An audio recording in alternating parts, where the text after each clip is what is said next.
توی فیات 500 یه چیز جالبی اینجا دارین، میبینین علامت فرمونه. برای خود منم جالب بود که ببینم این چی کار میکنه.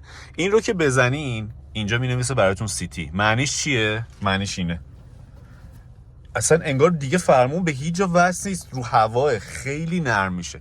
حالا چرا این رو گذاشتن؟ به نظر من همچنان به این دلیل که یک مقداری به خانم ها هم توجه شده توی این خودرو.